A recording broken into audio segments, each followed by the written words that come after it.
At some point in your life, you've probably known someone who doesn't listen to facts or evidence, or they claim to have evidence of something, even though the evidence they claim to have isn't actually evidence at all. Just something they've clung on to in order to support an idea they want to be true. So why do we often disagree with others on what evidence actually is? Isn't evidence just evidence? Don't we all recognize valid evidence when we see it? Well, maybe not. I'm going to try to answer these questions today and show you how invalid evidence is often used to prove something that isn't true, or at least doesn't have any valid evidence supporting it. Of particular interest to me is how various media outlets use invalid evidence in an attempt to convince you to adopt a specific narrative, whether that narrative is true or not. In addition, media, politicians, and others often use invalid evidence to convince those who want something to be true that it is indeed true, even when it's not. They themselves may have been duped with bad evidence, meaning they're passing it on without even realizing it. Some of what I'll be covering today, I'll also be covering in more detail in their own videos. Let's start with one of the biggest issues: causation versus correlation. I'll be making a more detailed video in the future. If there's a card here, then I've already made it. Here are 3 examples. The first is a bit silly, but proves an important point. Here we see a close correlation between worldwide non-commercial space launches and sociology doctorates awarded in the United States. There's a strong correlation here, but should any of us think that this is actual evidence that more launches somehow leads directly to more sociology doctorates awarded? No, of course not. That would be silly. The point here is that just because 2 sets of data appear to be related, it doesn't mean they are. Causation must be demonstrated. It cannot simply be inferred. The second example is more serious and significantly more complicated. Black people in the United States are killed by cops at over twice the rate as are white people, according to the FBI data. Does this mean that they are being killed more because the police are racist? Well, perhaps, but we can't jump to that conclusion until we properly demonstrate it by accounting for other variables. The primary challenge to this claim is that violent crimes are significantly more common in black neighborhoods than in white neighborhoods, and therefore police engage with violent people more often in those neighborhoods, and therefore the police end up having to defend themselves or others by using lethal force. Perhaps the reality is somewhere in between. Perhaps there are some racist cops that are more likely to shoot black people when they don't need to, and perhaps police do actually encounter violent people who are attempting to either kill the cops or someone else more often in some neighborhoods. Perhaps there's a combination of reasons why black people are killed by cops at higher rates. My point here is that we can't automatically assume it's one or the other or something else entirely that is driving the higher death rate. We have to be open and willing to investigate. But if we want one of the narratives to be true, or if we already believe one, then we can use real data that's only correlated as evidence to support our argument. If we want these killings to be reduced, and I think we can all agree that would be good, we have to avoid assuming causation when we see correlation. Jumping on a single narrative bandwagon can easily prevent the reduction in killings by avoiding the truth of why they even occur. So we have to be very careful about causation versus correlation. When we see some correlation, we have to be aware of our own emotional reaction.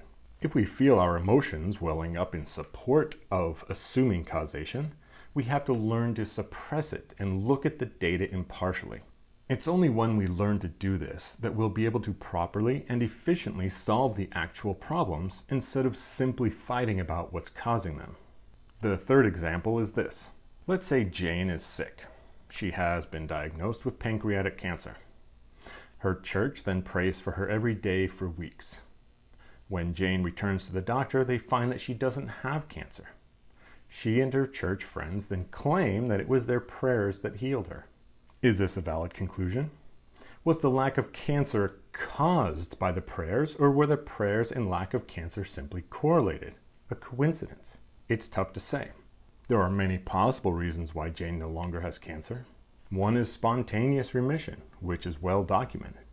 Another could be a misdiagnosis of the original condition, which also happens. A third possibility is that the prayers did indeed heal her. How can we know which is true? Perhaps we can't in a single case. What we would need to do is look at thousands of examples and see if people heal faster or more often when they are prayed for. These studies have been done, and unfortunately, there's not a greater chance of being healed when prayed for. Atheists, Christians, Buddhists, Muslims, etc. all have the same chance of being healed as anyone else, whether or not they're being prayed for. There are many studies that show no difference in healing rates when prayed for, but there are also a few studies that show a small improvement when being prayed for, and a couple that show that if the sick person knows they're being prayed for, they actually do worse. This indicates that prayer doesn't actually heal people. Grabbing onto one or two studies that indicates a possible small improvement when being prayed for doesn't count as real evidence, as they present either statistically insignificant improvements or they have non-negligible chances of the outcome being due to random data fluctuations. There will always be stories of people being healed by prayer, but this is a causation versus correlation error. That doesn't prove that prayer can't heal people. It simply shows us that there is no actual evidence that it does. Remember, we always have to choose whether or not we are interested in the truth. If we are, we simply can't turn correlation into causation because it would support our narrative. Next, I want to briefly discuss anecdotal evidence. This is when we see evidence in personal stories. Although stories can be an indication that further research is needed, stories themselves are not evidence, no matter how common they are. Hundreds of years ago, it was a known fact in Christian countries that succubi and incubi existed simply due to the overwhelming number of stories people had claiming they either had personal experiences with them or knew someone who did. So, if you lived in these locations during this time, it's very likely these stories would have been seen as surefire evidence. Do you now accept the existence of these creatures? Does the large number of stories convince you of their existence? What about witches? It was again fact that witches existed and caused all sorts of issues such as famine and disease. Do all the stories of witches, which ended up in the burning of between tens of thousands and possibly even millions of mostly women and children, provide evidence that witches actually existed? What about alien abductions? What about reincarnation? For all those, we have stories upon stories. But do we believe them all?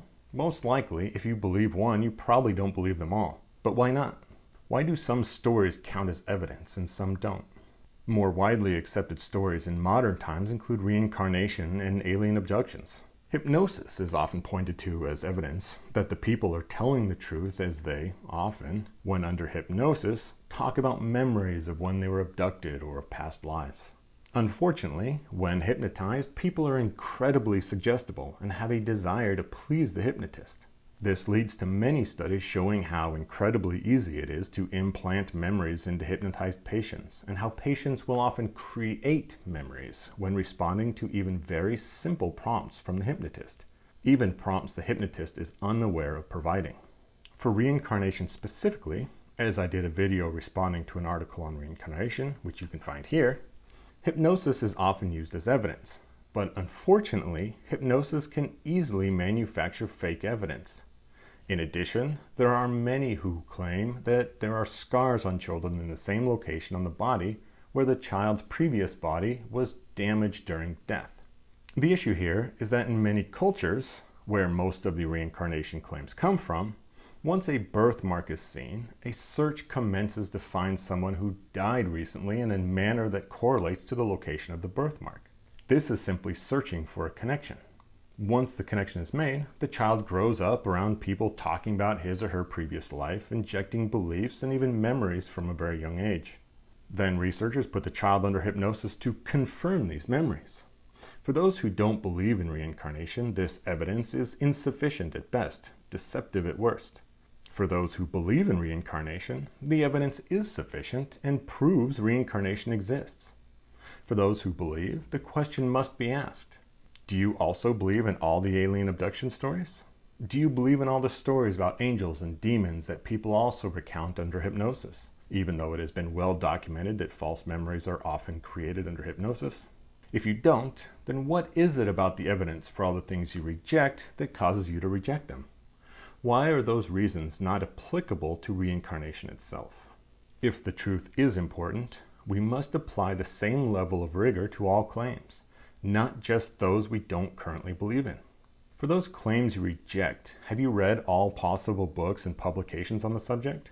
Do you think that you can't reject a claim without reading everything?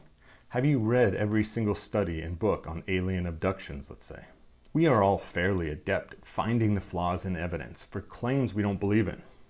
We apply critical thinking. We can supply alternative possibilities.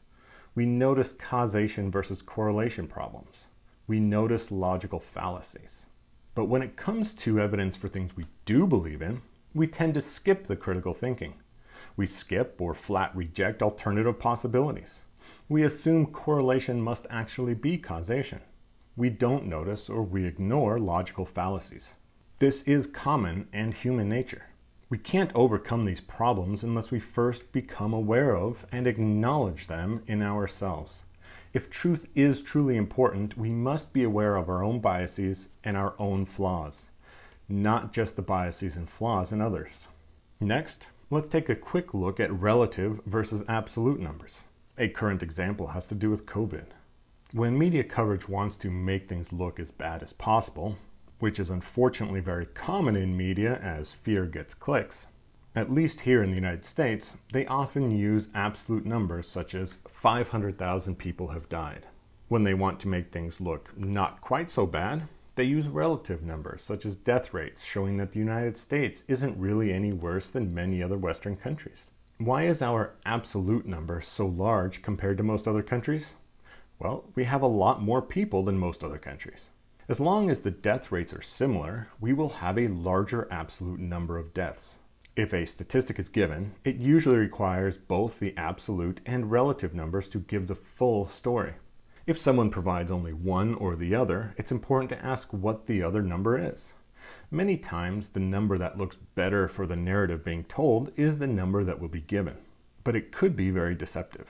A common example of this is used with pharmaceutical advertisements. Perhaps a claim is made that if you take drug A, you will have a 15% reduction in likelihood of having a stroke under certain conditions. Okay, that may be good, but what if the likelihood of you having a stroke under those conditions is already down around 0.05%? Then a 15% reduction is almost meaningless, especially if the possible side effects are bad, which they oftentimes are. One thing to look out for is liberal versus conservative media. For COVID, conservative media uses more relative numbers, as it can make things look better than they actually are. And liberal media often uses absolute numbers, as the larger the number, the scarier it seems, even if things aren't as bad as they're implying. It's very common to see liberals use one type of number and conservatives use the other. The truth is often hidden somewhere in between. Another type of evidence that is regularly used is simply picking out one or two publications or scientists who make a specific claim while ignoring all those who claim something contradictory. Why are we more inclined to believe scientists who claim something we believe in and reject as frauds or liars those scientists who claim something contradictory to our beliefs? This brings us back to our own personal biases. If we find ourselves immediately rejecting any research we don't like without looking more deeply into it, then we are ignoring our biases and we should stop and take stock of what we believe and why. Evidence is difficult to parse and it's easy to misunderstand. One simple thing we can do to help us not be taken in by bad evidence is to become aware of how we react to any evidence put forward. When the story about Officer Sicknick came out, my video can be found here, did you immediately accept that he had been murdered by a fire extinguisher? Did the manner of his death affect how you felt about the January 6th Capitol riots? Are you aware that there was no actual evidence that he was struck with a fire extinguisher? When anything comes out about how masks may not be effective in reducing the spread of COVID, how do you react? Do you immediately accept it as evidence that liberals are creating a problem that doesn't really exist or are lying about the research on COVID? Do you look at what the claims actually are, or do you simply accept the narrative? We live in a very divided time, and the media uses this for profit. They will often only provide evidence that supports the narrative they want you to believe, whether the narrative is correct or not. You can watch left-leaning media and get a completely different story than what you get from right-leaning media, as they both provide different evidence for their own narrative. It's very important for us all to be aware of the profit-seeking of media outlets and how they deceive us to their own benefit. So how do we get past this? When it comes to media ingestion, maybe get your news from both the left and right-leaning outlets. If you do, you will begin to notice trends in how each side attempts to spin the narrative by using bad or incomplete evidence. When you see a story that attempts to get you involved emotionally, stop, take a breath, and ask what they want you to emotionally be invested in. Once people are emotionally invested, logic, reason, and demand for actual evidence tend to fall by the wayside. I realize this video was rather broad and didn't cover anything in any real detail. My intent with this is to try and get people to think a bit more about what evidence is and how it's used, especially when it's used to deceive. Other videos I've made and will make will cover specific concepts in more detail with specific examples of problems with evidence, especially in the media. That's all I have for now. If you have any problems with anything in my video, please comment below. If you like what I do, please like, subscribe, and let me know how I can improve. Thank you very much for the view, and I hope you have a wonderful day. Goodbye.